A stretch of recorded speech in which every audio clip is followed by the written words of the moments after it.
کافر ہے عتبہ بن ابی وقاص، اس نے ایک طرف سے ہو کر پتھر اٹھایا اور آپ کو مارا زور سے۔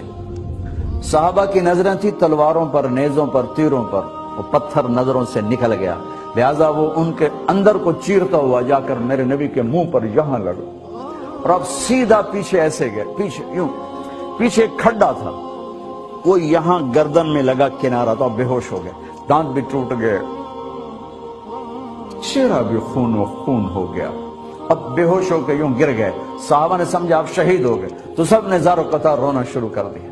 تھوڑی دیر کے بعد آپ کو ہوش آیا تو صحابہ نے عرض کی یا رسول اللہ اب تو ان کے لیے بد دعا فرما دے، وہ نبیوں میں رحمت لقب پانے والا، مرادیں غریبوں کی برلانے والا، غریبوں کا والی، یتیموں کا مولا۔ تو اب تو حق تھا کہ آپ بد دعا کرتے۔ یہ سامنے امت نہیں ہے، قاتل کھڑے ہیں کافر۔ آپ نے ہاتھ اٹھائے، صحابہ سمجھے کہ ہوں انہاں دے بیڑے بڑھ گئے۔ اللہم اغفر لقومی فإنہم لا یعلمون، اللہ میری قوم کو معاف کر، انہیں میرا پتہ کوئی نہیں ہے۔ دیکھو میرے بھائیو، جس نے کافروں کے ساتھ یہ ہمدردی کے قتل کرنے والوں کے لیے دعا مانگی ہے، تو مسلمان ہو کر ایک دوسرے کو سلام کرنا چھوڑ چکے، ایک دوسرے کے پیچھے نمازیں پڑھنا چھوڑ چکے، ایک دوسرے پر کفر کے فتوے لگا کے بیٹھے ہوئے۔ مجھے بتاؤ تم میرے نبی کے ساتھ کیا کر رہے؟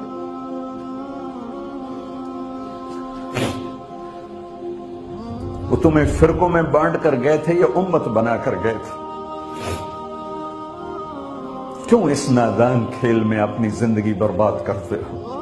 کیوں نہیں مسلمان بن کے رہتے ہو؟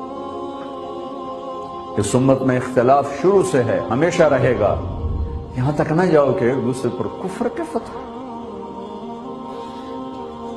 جنت میں کون جائے گا؟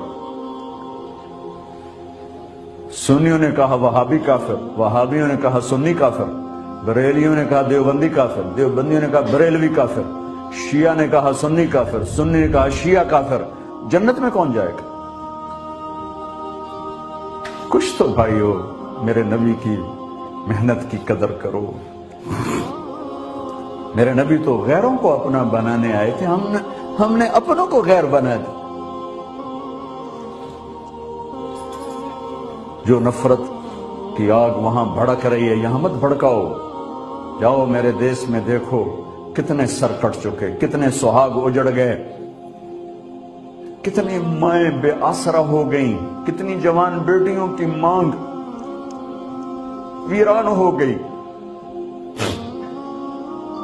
کیا اسی کا نام اسلام ہے؟ اسی کا نام عشق رسول ہے؟ اسے وہ دین کہتے ہیں؟ ایک دوسرے کی مسجدوں میں نہیں جاتے ہو، ایک دوسرے کے پیچھے نمازیں نہیں پڑھتے ہو، جنت کے ٹھیکیدار بن گئے ہو۔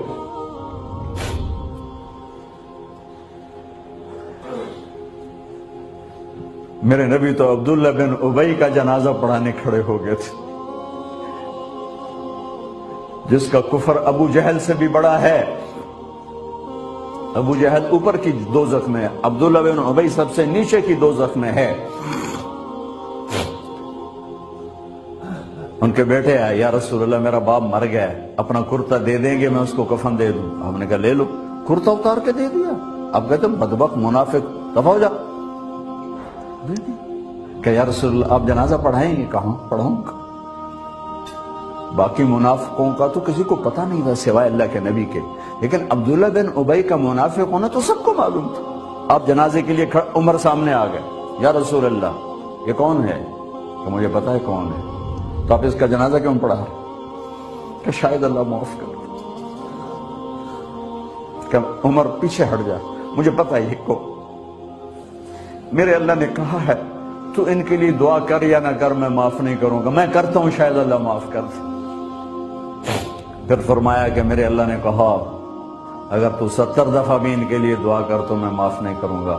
اگر میرا اللہ کہتا اے میرے محبوب اگر آپ 70 دفعہ اس کے لیے دعا کریں گے تو میں معاف کر دوں گا، تو میں اس کم بخت کا 70 دفعہ جنازہ پڑھا دیتا۔ مجھے بتاؤ تم کہاں سے یہ دین لے کر آئے ہو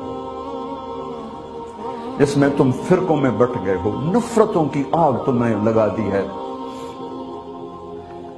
یہ کہاں سے اسلام آیا ہے؟ میں تمہیں اللہ اس کے رسول کا واسطہ دیتا، امت بن کے رہو، مسلم بن کے رہو، کوئی گنجائش نہیں، اپنے اپنے عقیدے پر پکے رہو، دوسرے کے لیے گنجائش رکھو۔ کیوں اس قدر ظلم و ستم ڈھائے ہوئے ہیں؟ میں نیا تبلیغ میں گیا، کالج سے نکلا، ہماری جماعت ایک گاؤں میں گئی، ایک مسجد میں، تو امام صاحب آئے، ہمیں ماں بہن کی گالیاں دی اور ہمارے بستر اٹھا کے باہر مسجد دھوو، کتے اندر واڑ آئے۔ میں حیران پریشان، میں تو کوئی نہیں جانتا تھا کہ مذہب کیا ہوتا ہے، فرقے کیا ہوتا ہے، میں تو کالج میں گانے والا تھا، ناچنے والا تھا، جنید جمشید کی طرح، مجھے تو دین کا پتہ تبلیغ سے پتہ چلا۔ میں حیران پریشان کہ یہ مولانا صاحب کہہ رہے ہیں کہ یہ گستاخ رسول ہیں، اور مسجد دھو دو باہر کھڑے ہو، یہ مسجد میں کھڑے ہو کر ماں کی گالی دے رہے ہیں، بہن کی گالی دے رہے ہیں، تو پھر معیار دین کیا ہے؟ اتنی نفرت، اس قدر دوریاں۔ اگر ہم کافر تھے تو ہمیں گلے سے لگاتے، ہمارے نبی کی طرح ہمیں کھانے کھلاتے، ہمیں پانی پلاتے، پھر ہمیں بات سمجھاتے، لیکن ماں بہن کی گالیاں، مسجد میں کھڑے ہو کر، امام مسجد۔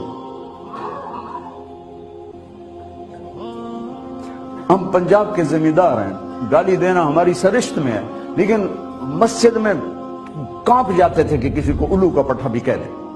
ہمارے بزرگ بڑے بھی بہت گالیاں نکالتے تھے، لیکن مسجد میں کسی کو جرت نہیں ہوتی تھی کہ میرے والد مرحوم خود بہت غصے والے بڑے سردار آدمی تھے، تو تھوڑی تھوڑی بات پہ مار پٹائی گالیاں، لیکن میں نے نہیں اپنے باپ کو مسجد میں سنا غصے میں بھی کسی کو گالی دیتے ہوئے۔ ماں بہن کی گالیاں نکالو، وہ ساتھ یہ کہہ رہے ہیں کہ یہ گستاخ رسول ہیں، ہم یہ کافر ہیں، ان کو نکال دو، کتے آ گئے، مسجد دھوو۔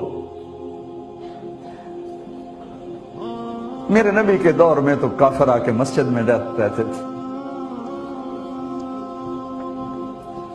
میرے بھائیوں، جو میں عرض کر رہا ہوں، میں اپنا دکھڑا بیان کر رہا ہوں، اس کی سنگینیوں کو سمجھو۔ یہ پاؤنڈ ڈالر نہیں بچائیں گے جب ہم آپس میں ٹوٹ جائیں گے۔ اللہ نے مجھے دنیا میں پھرنے کا موقع دیا، بار بار دیا، اسی تبلیغ کے سلسلے میں۔ سب سے زیادہ میں اسپین میں جا کے دکھی ہوا، اور میرا دکھ یہ نہیں تھا کہ ہماری یہاں 800 سال حکومت تھی اور ختم ہو گئی، میرا دکھ یہ تھا، میں اس پہ رویا مسجد قرطبہ میں، کہ جس وجہ سے اسپین تباہ ہوا، وہ ساری وجہ میرے دیس پاکستان میں موجود ہے اس وقت، اور ہوش نہیں ہے کسی کو۔ مذہب پر لڑائی، سیاست پر لڑائی، دین پر نفرت، سیاست پر نفرت، قوم پہ نفرت، صوبے پہ نفرت، پیشے پہ نفرت، نفرت نفرت نفرت۔ میرے نبی نے پوچھا اسلام کا سب سے مضبوط عمل کیا ہے؟ صحابہ نے کہا نماز، آپ نے کہا نہیں۔ صحابہ نے کہا جہاد، آپ نے کہا نہیں۔ صحابہ نے کہا روزہ، آپ نے کہا نہیں۔ صحابہ نے کہا حج، آپ نے کہا نہیں۔ کہ یا رسول اللہ پھر آپ بتائیں؟ فرمایا دین کا سب سے مضبوط عمل محبت ہے، محبت ہے، محبت ہے۔